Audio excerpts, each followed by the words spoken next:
Hey guys, so I know it's been a while since I made videos, and in all honesty, I was gonna stop, but I figured it's a new year, I have things I want to talk about, I have books that I'd like to share with you guys, so I told myself I would try again.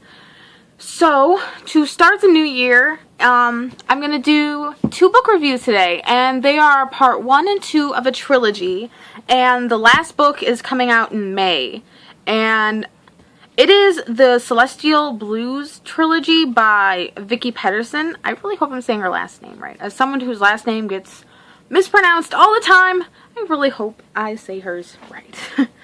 And I will show you guys the covers, which is what first really drew me. I mean, let me try to get a little closer. I mean, they're gorgeous. They're absolutely gorgeous. And anyone who knows me, I love like detectives and love paranormal stuff and like investigators and journalism. All those things are some of my favorite things to read about, let alone like explore in real life. So these books were kind of like a no-brainer for me to try out.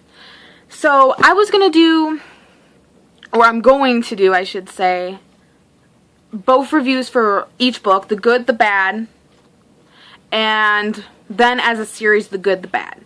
So to start is The Taken, which is the first book, and basically it follows a woman named Kit who is a journalist, Kit Craig, and then it follows I'll just say Angel, because if I mess up the name of like what the actual name of what he is, I will feel bad.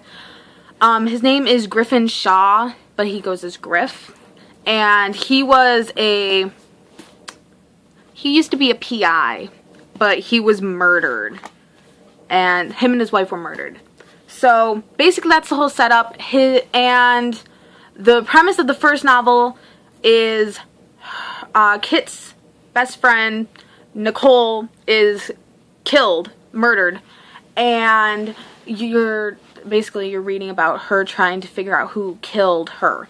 And Griff comes along, and then there's like, you know, there's heavenly stuff going on, and that's and there's romance, and it's honestly some of the best. I don't know, I love the romance in these books. I am someone who really dislikes romance in books, especially when it seems like it's unnecessary. These books did it so beautifully. I'm a really big fan of how these books are written. So in The Taken, the good, sorry, I think that's my dad's phone.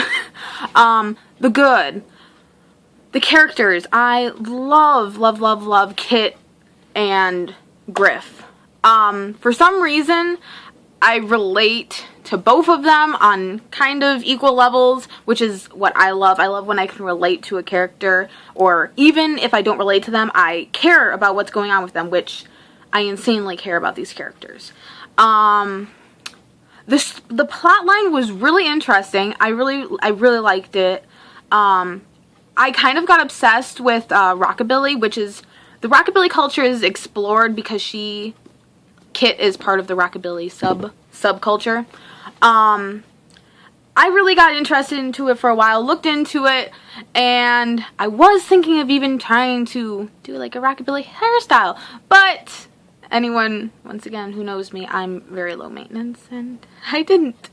But so just the goods, the plot, the story, the characters are absolutely fabulous, and I can't complain about any of that. The only bad, really, is, there was a couple things that I just didn't quite get. Either I missed them, like where they were explained, or,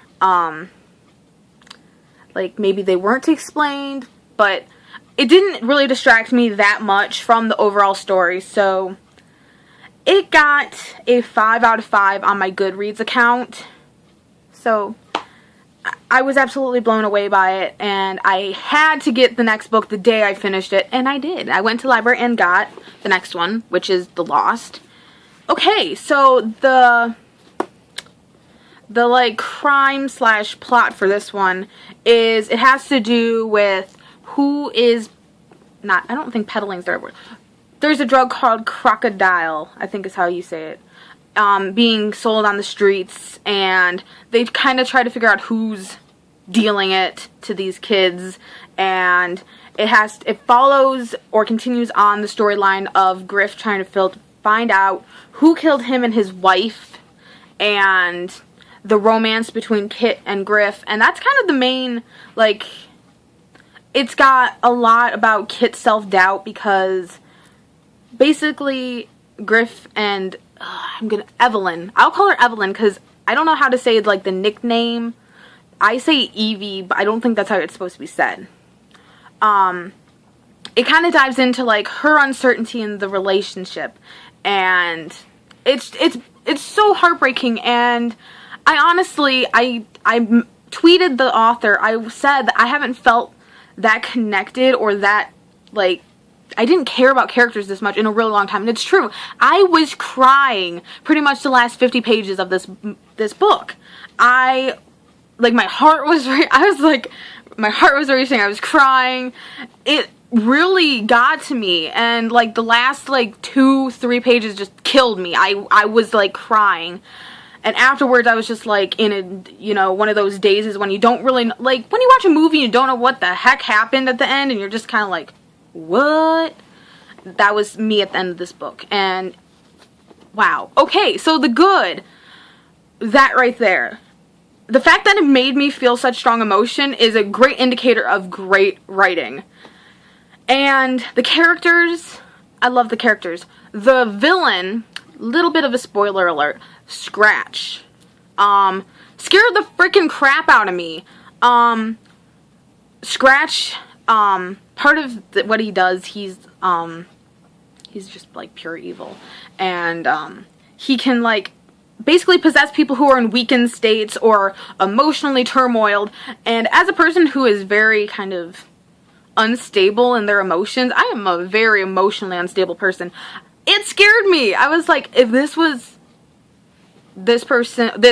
entity was a real thing, I would be scared. But that is a good point, because if you can scare me, once again, with a character or a creature or entity from a book, you are doing a great job. So the goods, the characters, the plot line, the heart-wrenching emotion that it made me feel, it was great. Bad, once again, there was 1 or 2 things I seem to miss, but I do that often. So it really probably isn't anything about her writing. I sometimes just read really fast when I'm really into it, and then I notice something's mentioned and I'm like, where did that come from? But other than that, it was wonderful. And one other thing before I move on to the books as a series. The like little thing between Dennis and Kit, which is like talked about through. I also for some reason have a problem with like love-ish triangles, even when it's not like a legit like I love you, but like someone else had feelings or would have went for a chance. That stuff hurts my heart a lot, and it was just brilliantly done. So, what do I think about the Celestial Blues first 2 entries? I absolutely love this series. I have not enjoyed a series this much in a really long time, and the characters and the plot lines and just everything about it really draws me in. And I've added Las Vegas to my places I want to visit one day, because between CSI, the original, and these books, I have to visit there once in my life. But other than that, I gave both books 5 stars, and I can't wait for the 3rd part of the trilogy. I cannot remember what the name of it is. It's The Lost, or The Taken, The Lost. I don't know. Is it The Given? I think it's The Given, but don't quote me on that. I will put the author's website down below, because she also wrote another series that I have not read. I think it's called The Signs of the Zodiac. I haven't read it, but if it's anything like these books, it would definitely be worth checking out. So for any of you guys who like mysteries or investigative mysteries, romance, paranormal, ghosts, or angels, any of that, I recommend these books to you guys. And that is the very long review I have for The Taken and the Lost by Vicky Pedersen. And I will see you guys next time. Bye!